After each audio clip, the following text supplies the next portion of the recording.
سے گائز آپ سب خیریت سے، امید کرتی ہوں آپ سب خیریت سے ہوں گے۔ آپ سب کی دعاؤں سے میں بھی خیریت سے ہوں۔ اعوذ باللہ من الشیطان الرجیم، بسم اللہ الرحمن الرحیم۔ گناہوں سے توبہ۔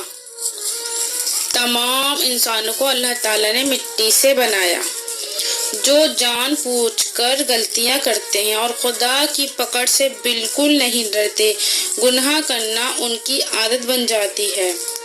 اور کچھ ایسی بھی ہیں جن سے بھول چوک میں گناہ ہو جاتے ہیں۔ بھول چوک کا گناہ معاف بھی ہے، اور ایسا کرنے والا اگر توبہ کر لیتا ہے تو وہ بالکل پاک اور معصوم ہو جاتا ہے۔ گناہوں کے عادی لوگ بھی جب گناہوں سے توبہ کرنا چاہیں تو ان کے لیے اللہ تعالیٰ کے دروازے بند نہیں ہیں۔ توبہ نام ہے دل سے نادم ہونا اور آئندہ گناہ نہ کرنے کا پکا ارادہ۔ ایسے لوگوں کے لیے ہمارے رسول صلی اللہ علیہ وسلم نے فرمایا ہے کہ اگر کسی کے اتنے گناہ ہیں کہ زمین سے آسمانوں تک گناہ ہی گناہ ہیں، شرط یہ ہے کہ وہ اللہ تعالیٰ کی رحمت سے مایوس نہ ہوا ہو اور گناہوں سے سچی توبہ کرنا چاہتا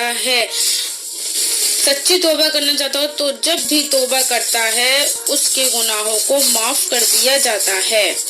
گناہ سے ایمان کمزور ہو جاتا ہے۔ ہمارے رسول صلی اللہ علیہ وسلم نے فرمایا کہ جب کوئی مسلمان گناہ کرتا ہے اس کے دل پر گناہ کے اثر سے ایک سیاہی نقطہ پڑ جاتا ہے۔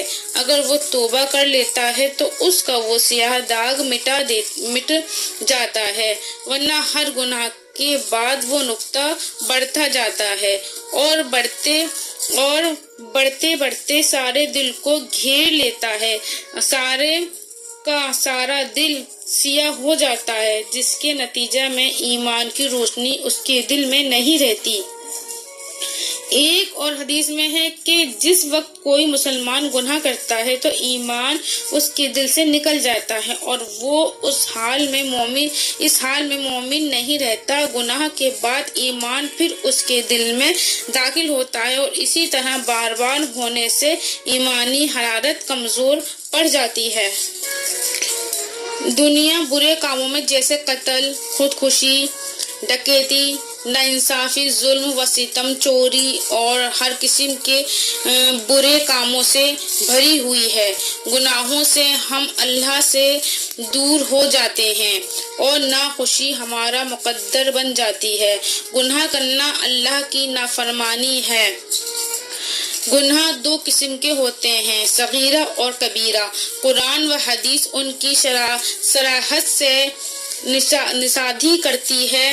گناہ کبیرہ بربادی کا باعث ہوتا ہے اور یہ اللہ کی بڑی نافرمانی ہوتی ہے۔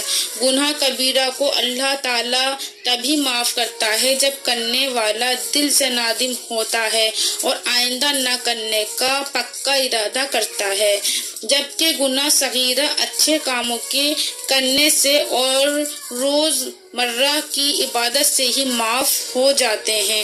حدیث کے مطابق گناہ کبیرہ یہ ہے: پہلا، خدائی میں کسی کو شریک سمجھنا، دوسرا، قتل کرنا بلا سبب کسی دوسرے کی جان لینا، تیسرا، جادو کرنا، چوتھا، کسی یتیم کی جائیداد لینا، پانچواں، جھوٹی گواہی دینا۔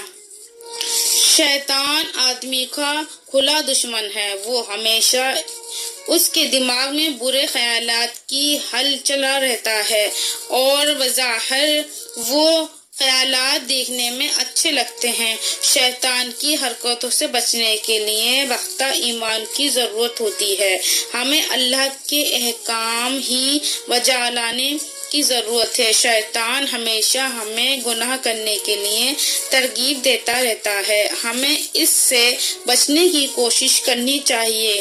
گناہ کو آسان ترین بنانے والے لوگوں، جگہوں اور چیزوں سے ہمیں دور رہنا چاہیے۔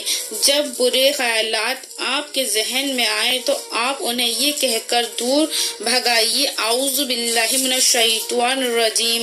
اپنا دھیان بدلیں اور کسی مفید کام جیسے گھر گھریلو کام کرنا، پڑھنا، مطالعہ کرنا، دوسروں کی مدد کرنا، کھیل کھیلنا، قرآن کریم کی تلاوت کرنا وغیرہ میں مشغول ہو جائیں۔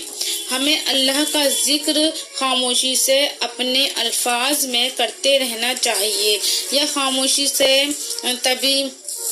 تسبیحات کا ورد کرتے رہنا چاہیے، یا خاموشی کے ساتھ بیٹھے ہی رہیں اور اللہ کی مخلوق کے بارے میں سوچتے رہیں۔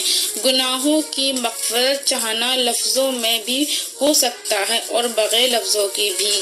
اللہ تعالیٰ لوگوں کی التجا کو خوب سنتا ہے، وہ لوگوں کے دلوں کے حال سے باخبر ہے، لیکن ہمارے حضور صلی اللہ علیہ وسلم نے ہمیں اللہ سے بخشش طلب کرنے کے لیے استغفار کے الفاظ بتائے ہیں۔ ہمیں اس مبارک لفظوں کا اکثر ورد رکھنا چاہیے۔ پہلا، استغفر اللہ، میں اللہ سے بخشش چاہتا ہوں۔ دوسرا، رب اغفر لی وارحمنی وانت خیر الراحمین، اے میرے رب مجھے معاف کر دے اور مجھ پر رحم کر دے، اور تیری ذات سب سے زیادہ رحیم ہے۔ آپ لوگوں کو اگر میری ویڈیو پسند آئے تو لائک کریے گا، سبسکرائب کریے گا، شیئر کریے گا۔ اللہ حافظ، اگلی ویڈیو میں ملتے ہیں۔